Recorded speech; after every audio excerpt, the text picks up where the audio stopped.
Otra noticia importante que se ha dado hoy, mi querido Fernando y mi querido Augusto, tiene que ver con la plataforma de movilidad Uber que está sucediendo. Y es que la Corte Suprema de Justicia falló a favor de la operación de esta plataforma de Uber en el país. Lo que sucedió fue que la Corte, desde su instancia, ratificó una decisión que se había tomado en el 2020 por parte del Tribunal Superior de Bogotá al negar una demanda por parte de una empresa de taxis que se llama Cotec contra la aplicación Uber. ¿Qué dice el Tribunal Superior, qué dice la Corte Suprema de Justicia?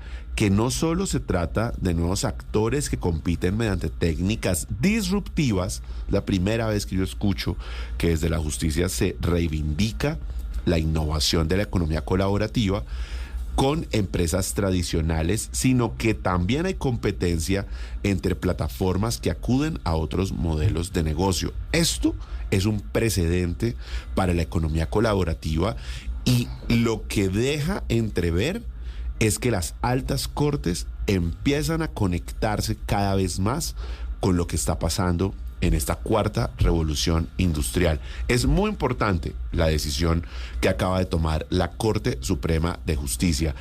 Hemos sumado a esta hora de la noche a José Daniel López, quien es el director de Alianza IN, la Asociación de Plataformas Digitales en Colombia, donde está, entre otras, agremiada la plataforma Uber. José Daniel, bienvenido a Blue 4.0, buenas noches. Buenas noches, Juan Manuel. Un saludo para los oyentes de Blue 4.0 y para la mesa de trabajo. Usted debe estar con camiseta de la Selección Colombia atendiendo esta entrevista. Sí, le confieso que tengo la amarilla puesta, una un poco pasada de moda porque es de Falcao, pero para los nostálgicos y también para los optimistas funciona. Fíjese lo de James hoy. Claro, es que es jueves de TVT, entonces hay que tener ahí muy presente el pasado. Oiga, José Daniel, yo creo que esta es una decisión importante que toma la Corte Suprema de Justicia. ¿Cuál es el alcance de este fallo? No, vea, yo creo que es una decisión muy importante la que se conoció ayer. A propósito de un caso que es por donde quiero empezar. Este no es un caso cualquiera, no es un proceso pues común y corriente que terminó en la Corte Suprema, no, este es el caso más emblemático que ha habido en Colombia sobre conflictos en torno a las plataformas de movilidad. Y es el caso de cómo el gobierno pasado ordenó el bloqueo de Uber en Colombia por considerar que estaba haciendo competencia desleal. Por esa razón, todos recordarán que terminando 2019, Uber tuvo que anunciar su salida de Colombia. Por fortuna, el Tribunal de Cundinamarca, meses después revocó esa decisión y ahora la Corte Suprema ratifica, ojo a esto, que esa decisión del gobierno de bloquear, de expulsar a una plataforma del país, era completamente ilegal. Y creo que ese es un precedente muy importante y es una gran victoria, tanto para la industria, porque pues nuestra visión al fin y al cabo, más allá de que esto sea una controversia entre una empresa y un demandante, esto es un logro muy importante para la industria, pero sobre todo es un logro muy importante para las más de 100.000 familias que viven de esta actividad y para los más de 8 millones de colombianos que ejercemos nuestra libertad de movernos como queramos a través de las aplicaciones de movilidad. José Daniel, pongámonos un poco en los zapatos de las empresas tradicionales de movilidad y de este tipo de empresas de taxis. ¿Qué invitación se podría generar a este gremio? ¿Qué perspectivas usted cree que hay, no solo en el presente, sino en el futuro, en torno a la industria de la movilidad y a las dinámicas que se deberían generar en nuestra ciudad, en nuestro país, en la región en general? Yo soy un convencido que acá no estamos en una pelea entre los taxis y las plataformas. Los taxis coexisten con las plataformas, coexisten con los vehículos particulares que operan a través de las plataformas, se complementan en la atención de una demanda de movilidad en las grandes ciudades que es completamente superior a la oferta. Párese usted ahorita en la carrera séptima con calle 19 y trate de llegar por cualquier medio a la 15,72 a ver si logra conseguir una solución de movilidad. Son complementarias y son tan complementarias que hoy en las aplicaciones de movilidad que representa Alianza I, en el caso de Pivox, el caso de Uber, de InDrive, de Cabify, de Didi, tenemos más de 230,000 cuentas de usuarios tipo taxi que operan a través de estas plataformas. ¿En Colombia? De estas plataformas, en Colombia, a través de estas plataformas usted consigue un taxi.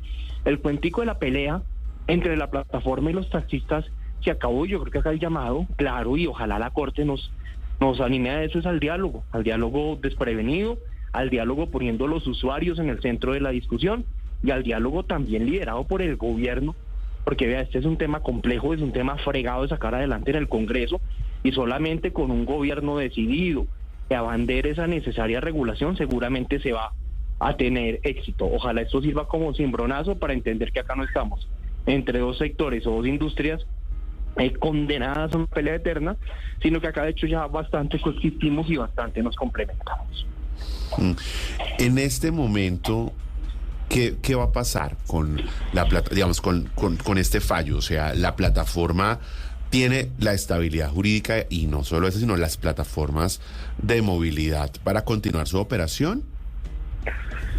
Sí, claro, no, las plataformas de movilidad están en Colombia y se quedan en Colombia, y eso no cambia con la sentencia. Lo que creo es que la sentencia sí deja unos mensajes muy importantes.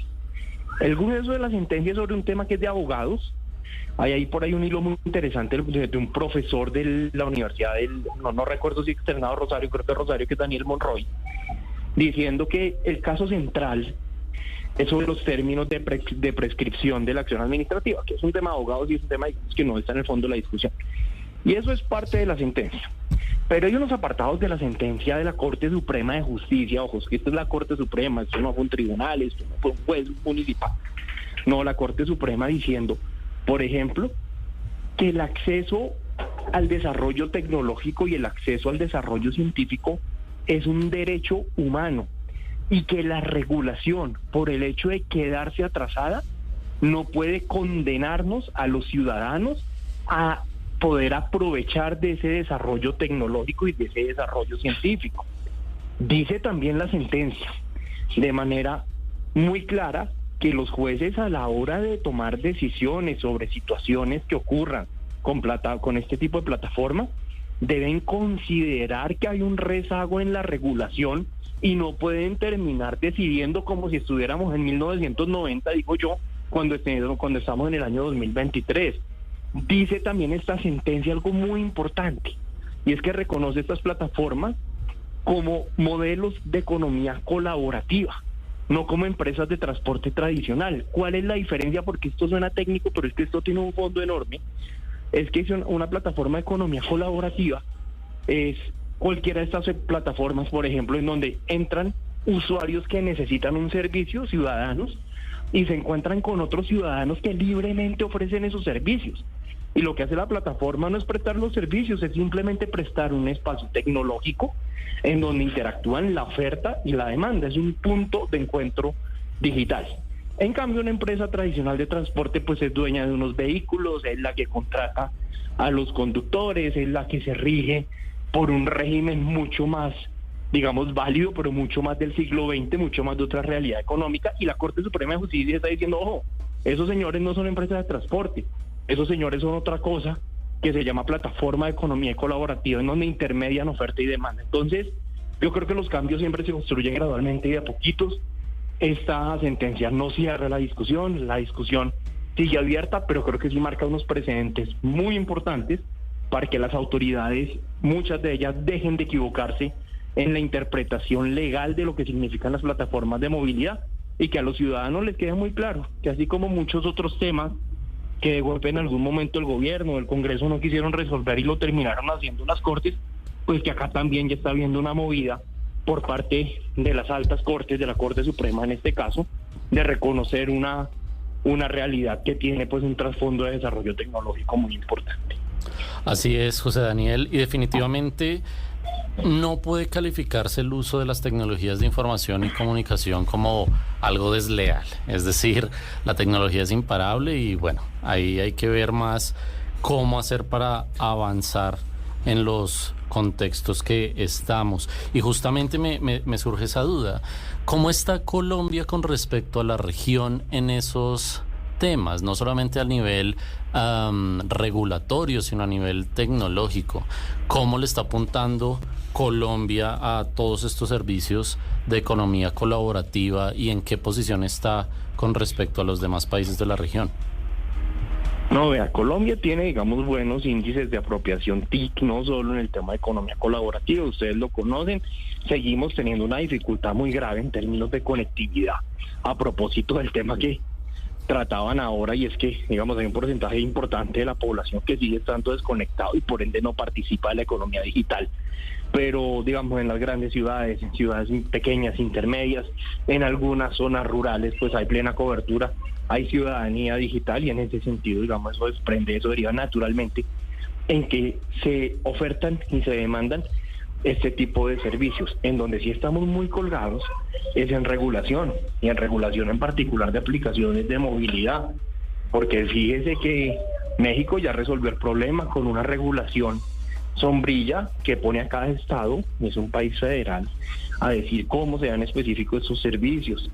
En Chile acaba de salir una ley sobre el tema y arrancan el proceso de regulación, o algo parecido ha pasado en Ecuador, en República Dominicana, en Panamá, y en Colombia todavía seguimos con reglas de juego que son propias del siglo XX. Entonces, de golpe acá, más que en otros países, la economía y la tecnología van mucho más rápido que la legislación. O sea que, aun cuando se da este fallo de la Corte Suprema, que de alguna manera le abre el espacio a las plataformas digitales y me parece que deja sin dientes a los demandantes, pues porque esto es la última instancia, la Corte Suprema de Justicia es la última instancia. Cuando usted demanda, ¿se sigue necesitando una reglamentación en el Congreso de la República? O sea, preguntaré yo, digamos, ¿para qué, dado que, pues aquí lo que dice es que pueden funcionar? Pues vea, básicamente lo que hace la sentencia de la Corte Suprema es resolver un conflicto entre dos particulares, entre el demandante y la plataforma objeto de esa demanda.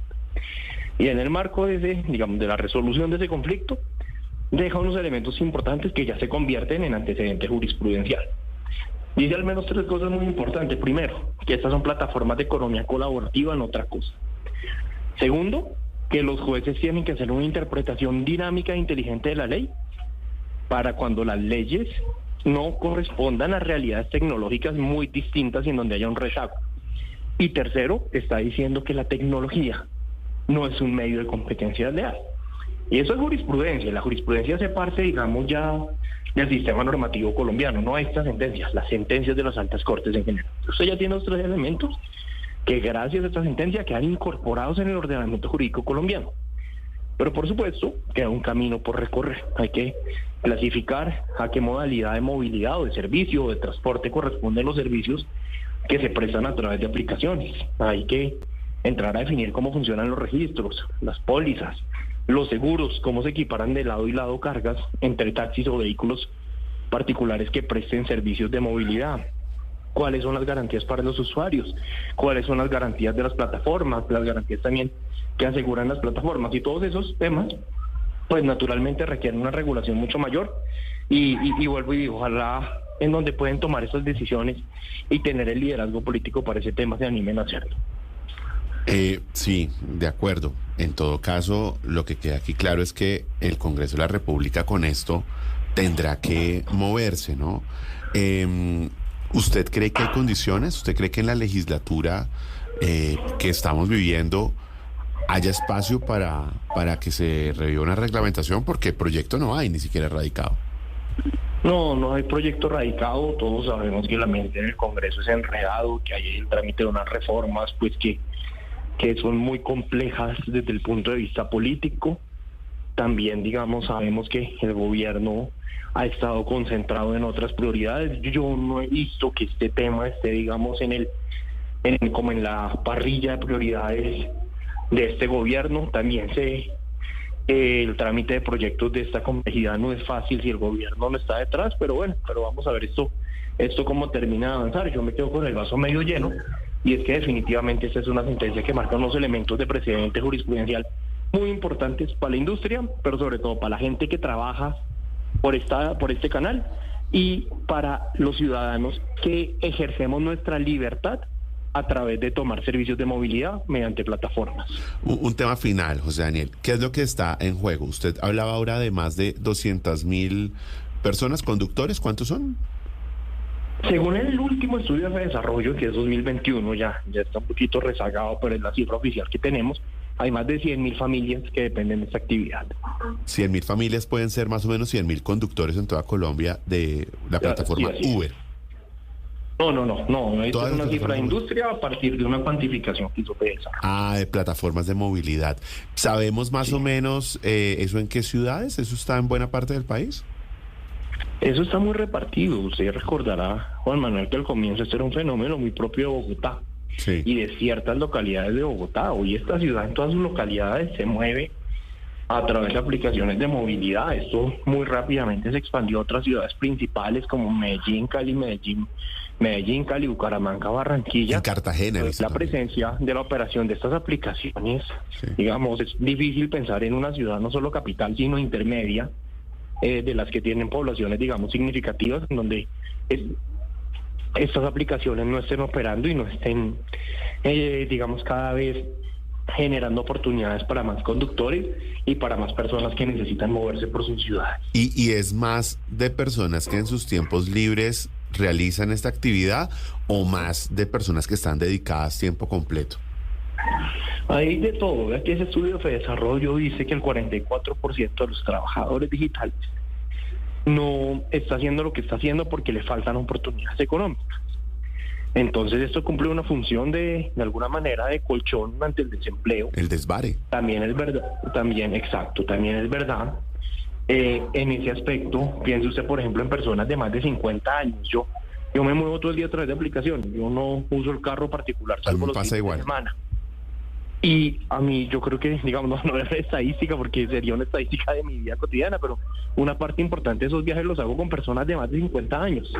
Y eso tiene un significado social muy importante, y es que en este país, para usted de los 50 o de los 45, de los 40 para arriba, conseguir trabajo se empieza a volver complicado.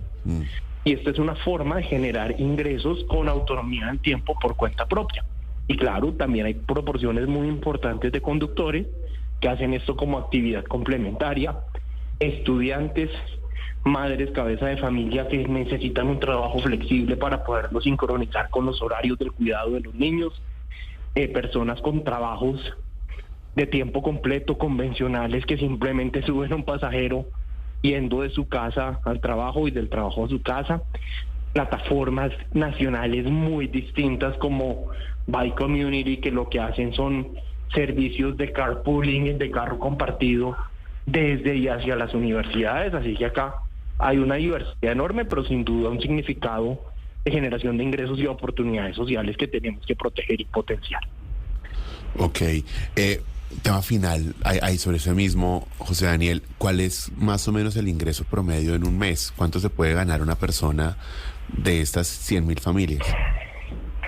Eso es muy relativo, Juan Manuel, depende de distintas variables, depende del tipo de servicio. Usted habrá notado que las distintas plataformas ofrecen distintos tipos de servicios.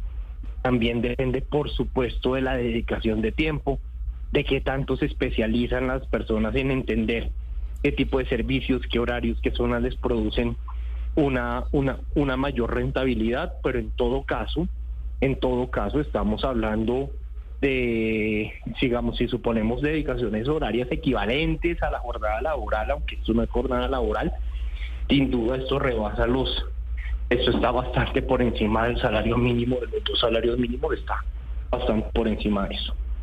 Bueno, muy bien, pues es José Daniel López, el director ejecutivo de Alianza IN, a propósito de este fallo de la Corte Suprema de Justicia a favor de la operación de la plataforma de movilidad Uber en Colombia. José Daniel, gracias.